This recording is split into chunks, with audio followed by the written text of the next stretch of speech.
आप सभी को नमस्कार। आज मैं आप सभी के समक्ष एक पौराणिक कहानी लेकर आई हूँ कि एक गधे ने यमराज को बताई मनुष्य जाति की कड़वी सच्चाई।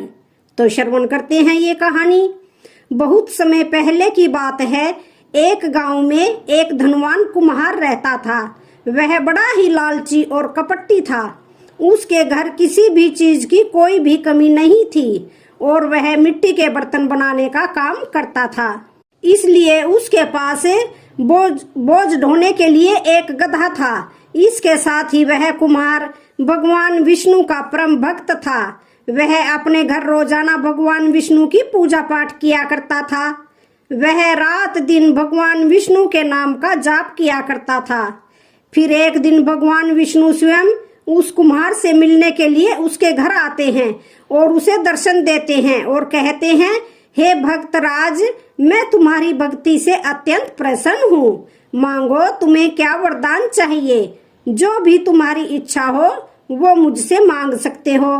कुम्हार ने भगवान विष्णु से कहा, प्रभु, मैं आपके दर्शन करके धन्य हो गया हूँ और आपके दर्शनों के अलावा मुझे कुछ भी नहीं चाहिए।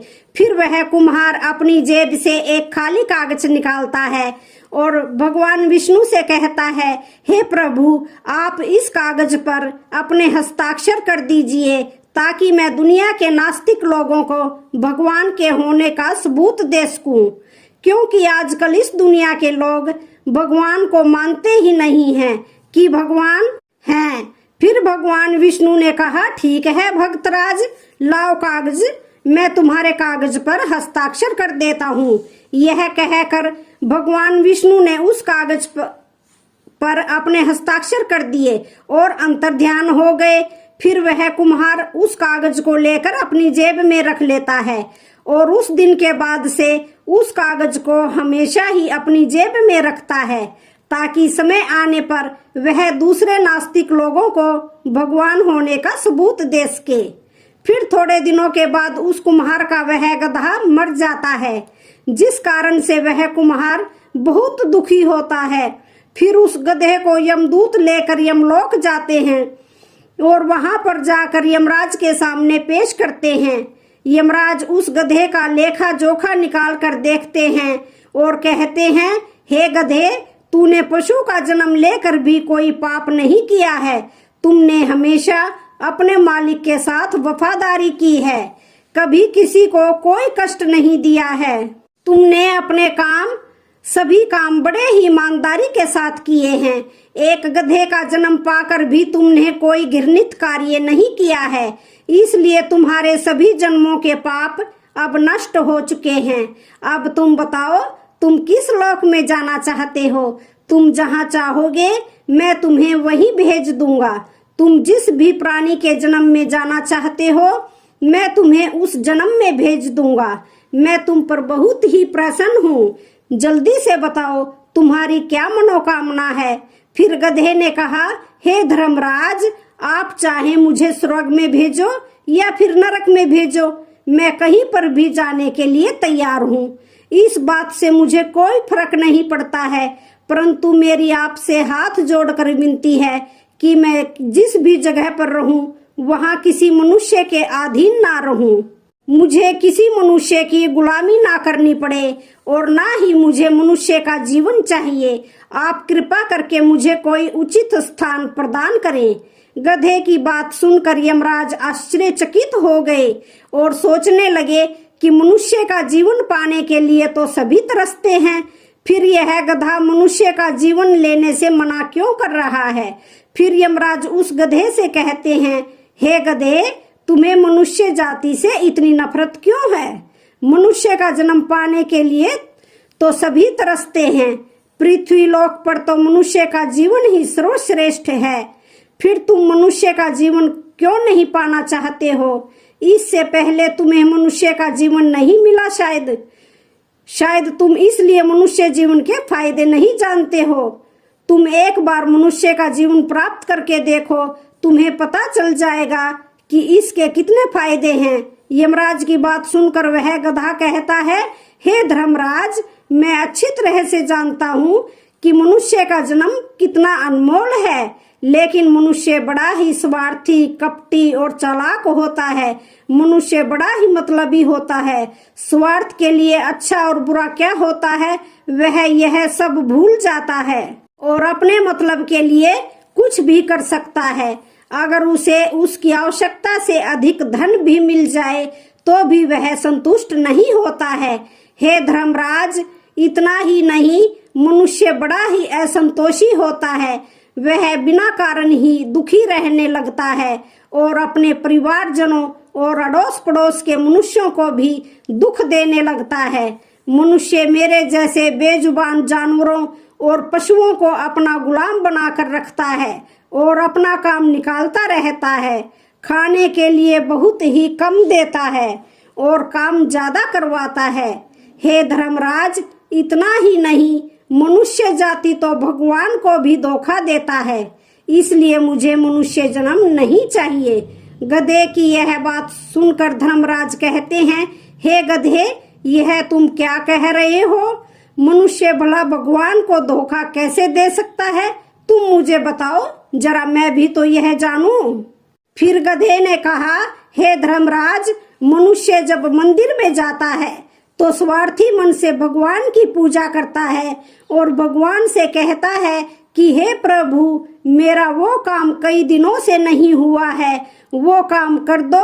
मैं आपकी पोशाक और इतने रुपए चढ़ाऊंगा, मैं आपके यहाँ सवा मनी लगाऊंगा, ये करूंगा वो करूंगा। और जब उसका काम हो जाता है तो फिर वह सब कुछ भूल जाता है और आगे बढ़ने के लिए वह अपने परिजनों और रिश्तेदारों का ही शोषण करने लगता है और एक दूसरे की टांग खींचने में ही लगा रहता है।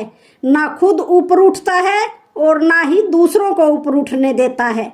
ना चैन से खुद रहता है, ना दूसरों को रहने देता है। अपना काम बनाने के लिए दूसरों को धोखा देता रहता है और उसकी चालाकी तो देखिए, वह भगवान को भी लालच देकर अपना काम बना लेता है। जब मनुष्य का काम पूरा हो जाता है तो कहता है, भगवान के पास तो सब कुछ है, मैं उन्हें भला क्या दे सकता हूँ। इस प्रकार से कहकर वह अपनी बात से मुकर जाता है।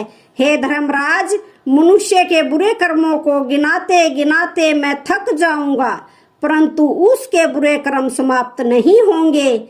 उसके कपट और चालाकी के आगे तो भगवान भी कुछ भी नहीं है। गधे की बात सुनकर धर्मराज ने कहा, हे गधे, माना कि इंसान बहुत ही चालाक होता है, मगर हम देवताओं को मूर्ख नहीं बना सकता, क्योंकि यमलोक में जितने भी जीव आत्माएं आती हैं उन्हें हम दंड देते हैं। मनुष्य ने पृथ्वी लोक पर कितनी ही चालाकी क्यों ना की हो, उसे मृत्यु के बाद यहीं पर आना पड़ता है। सभी मनुष्य यहाँ पर आकर हमारे सामने रोते हैं और बिलखने लगते हैं और नरक जाने के डर से और मेरे भयंकर रूप को देखकर थर थर कांपने लगते हैं। सभी मनुष्य हमारे अधीन रहकर ही काम करते हैं। फिर उस गधे ने कहा, हे धर्मराज, आपके पास जितने भी मनुष्य आते हैं वो सब मरे हुए होते हैं। आपका पाला किसी जीवित मनुष्य से नहीं पड़ा है। यदि आप किसी जीवित मनुष्य को यमलोक लेकर आओगे तब आपको पता चलेगा कि जीवित मनुष्य कितना खतरनाक होता है। उस गधे की बात सुनकर यमराज को बड़ा आश्चर्य हुआ और गुस्से से लाल पीले हो गए और मन में सोचने लगे कि यह गधा तो हमारे लोक में आकर हमारा ही अपमान कर रहा है और हमें ही धमका रहा है। इस गधे को मुझे दिखाना ही पड़ेगा कि हमारे सामने किसी भी मनुष्य की नहीं चलती है। मनुष्य की चालाकी हमारे सामने नहीं चल सकती। इस बात को साबित करने के लिए यमराज अपने दूतों को बुलाते हैं और कहते हैं कि हे यमदूतों, पृथ्वी लोक पर जाओ और इस गधे के मालिक को अर्थात उस कुम्हार को जीवित ही उठाकर यमलोक लेकर आ जाओ। हम भी देखते हैं कि जीवित मनुष्य हमारे सामने क्या चालाकी करता है। अगर यह गधा गलत साबित होता है तो इसे कई सालों तक नरक में डाला जाएगा। उधर उस गधे को पूरा यकीन था कि एक अकेला जीवित मनुष्य ही स्वर्गलोक में खलबली मचा देगा। फिर यमराज की बात सुनकर वे चारों यमदूत पृथ्वी लोक पर आते हैं और उस कुम्हार के घर पर जाते हैं तो वे देखते हैं कि शाम का समय था और गधे का मालिक चारपाई पर सोया हुआ था। यमदूत चारपाई सहित उठाकर उसे यमलोक लेकर जाने लगे। तभी बीच रास्ते में उस कुम्हार की नींद खुल जाती है और वह देखता है हट्टे कट्टे 4 आदमी उसे चारपाई सहित उठाकर ऊपर की ओर लेकर जा रहे हैं। तब वह कुम्हार उन्हें पूछता है, तुम लोग कौन हो और मुझे कहां पर लेकर जा रहे हो भाई? तब वे यमदूत कहते हैं, हम यमदूत हैं और तुम्हें यमराज के पास लेकर जा रहे हैं। फिर वह कुम्हार कहता है, क्या मेरी मृत्यु हो चुकी है? यमदूतों ने कहा, नहीं मनुष्य, तुम अभी जीवित ही हो। फिर उस कुम्हार ने कहा, मैं जीवित हूँ तो फिर मुझे क्यों लेकर जा रहे हो? तब यमदूत उस कुम्हार को सारी कहानी सुनाते हैं और कहते हैं, तुम्हारे गधे ने यमराज से कहा है कि जीवित मनुष्य बहुत ही चालाक होता है, इसलिए इस बात को साबित करने के लिए यमराज ने आपको जीवित ही यमलोक लेकर आने के लिए कहा है। उस कुम्हार को अब सारी बात समझ में आ चुकी थी और वह कुछ देर तक मन ही मन सोचने लगता है और तुरंत उसने अपनी जेब में रखा हुआ वह कागज जिस पर भगवान विष्णु ने हस्ताक्षर किए हुए थे, वह उस कागज पर कुछ लिख देता है और फिर से वह उस कागज को अपनी जेब में रख लेता है। यमदूत उस कुम्हार को लेकर यमराज के दरबार में उपस्थित हो जाते हैं। उस कुम्हार को देखते ही यमराज हंसने लगते हैं और सोचने लगते हैं, यह तुच्छ मनुष्य भला मेरा क्या बिगाड़ पाएगा। फिर वह कुम्हार जाकर यमराज के सामने खड़ा हो जाता है और अपनी जेब से वह कागज निकालकर यमराज को दे देता है। जब यमराज उस कागज को खोलकर पढ़ते हैं तो वे तुरंत ही सिंहासन से उठकर खड़े हो जाते हैं और उस कुम्हार को अपने सिंहासन पर बिठाकर खुद उसके स्थान पर खड़े हो जाते हैं, जिसे देखकर यमराज के सभी यमदूत चौंक जाते हैं और सोचने लगते हैं, यमराज यह क्या कर रहे हैं?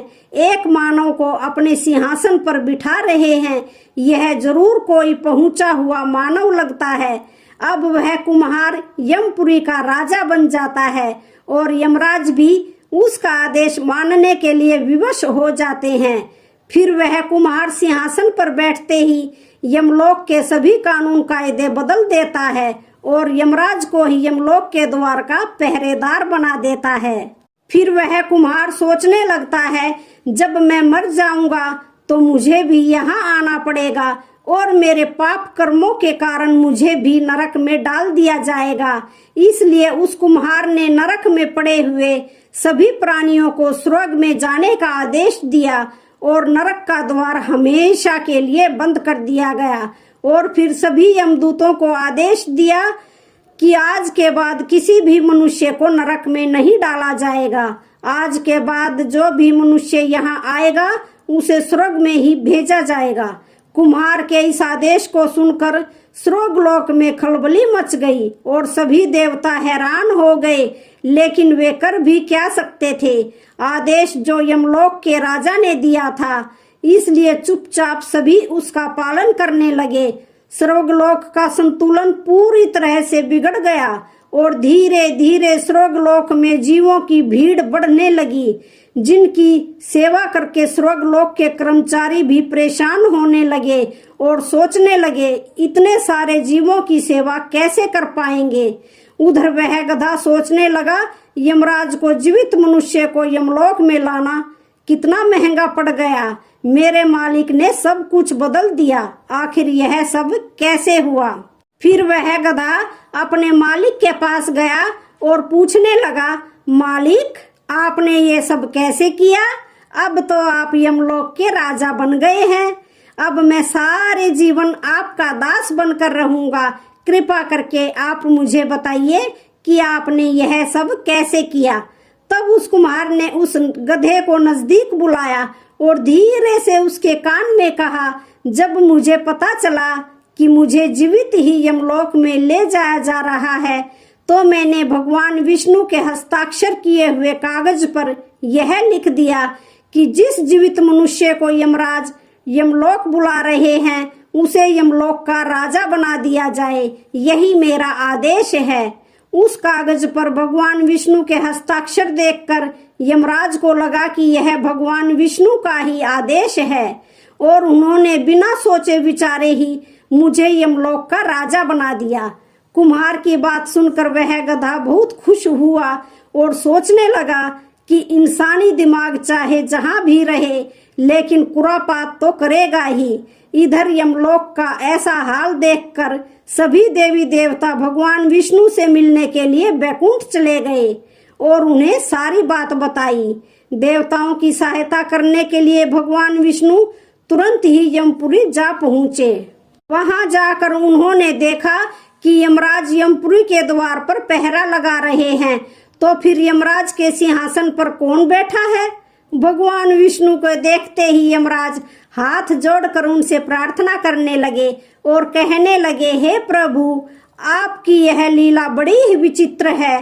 धरती के एक साधारण मनुष्य को आपने यमपुरी का राजा बना दिया और मुझे पहरेदार। भगवान विष्णु ने यमराज से कहा, हे धर्मराज, यह मैंने नहीं किया है, यह तो मनुष्य के चालाक दिमाग का काम है।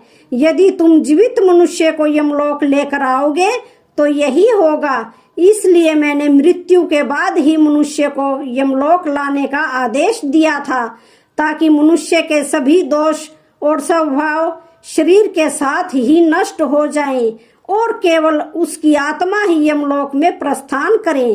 किंतु तुमने एक जीते जागते मनुष्य को ही यमलोक बुला लिया। यमराज से इतना कहकर भगवान विष्णु द्वार के अंदर जाते हैं। फिर जब उस कुम्हार ने भगवान विष्णु को आते हुए देखा तो वह तुरंत ही सिंहासन से उठकर खड़ा हो गया और भगवान विष्णु के चरणों में गिर पड़ा और कहने लगा, हे प्रभु, मुझे क्षमा कर दो। मुझे अपने गधे को नरक में जाने से बचाने के लिए और मनुष्य की बुद्धि का बल दिखाने के लिए ही ऐसा करना पड़ा। मैं आपके द्वारा दिए गए वरदान का दुरुपयोग नहीं करना चाहता था। हे प्रभु, मैं आपके दर्शन करके धन्य हो गया। अब मुझे किसी चीज की अभिलाषा नहीं है। फिर भगवान विष्णु मुस्कुराने लगे और उस कुम्हार को क्षमा कर दिया।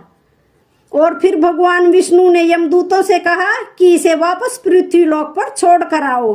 तब यमदूत उस कुम्हार को लेकर वापस पृथ्वी लोक पर छोड़कर जाते हैं। इधर वह कुम्हार वापस पृथ्वी लोक पर लौट आया और फिर भगवान विष्णु ने यमराज को फिर से यमपुरी के सिंहासन पर बिठा दिया और वे स्वयं भी बैकुंठ लोक वापस लौट गए। यमराज फिर से अपने सिंहासन पर बैठ गए।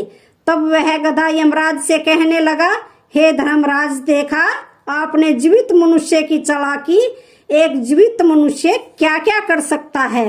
इसलिए मैं मनुष्य नहीं बनना चाहता। मनुष्य जब स्वार्थी बन जाता है तो वह अंधा हो जाता है। उसे अपना और पराया दिखना बंद हो जाता है। लालच में वह धर्म को भी भुला देता है और अनिष्ट कार्य करने लगता है।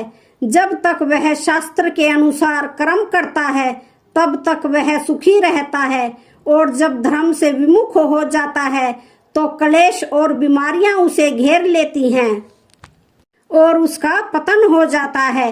फिर यमराज उस गधे को भी माफ कर देते हैं और उसे स्वर्ग भेज देते हैं और यमलोक के बदले हुए कानून कायदे को फिर से संचालित करते हैं। और इस तरीके से एक गधे ने यमराज को मनुष्य के जीवन की एक कड़वी सच्चाई बताई। तो आज की वीडियो का यहीं पर समापन होता है। वीडियो अच्छी लगे तो चैनल को लाइक, शेयर, सब्सक्राइब जरूर करें। धन्यवाद।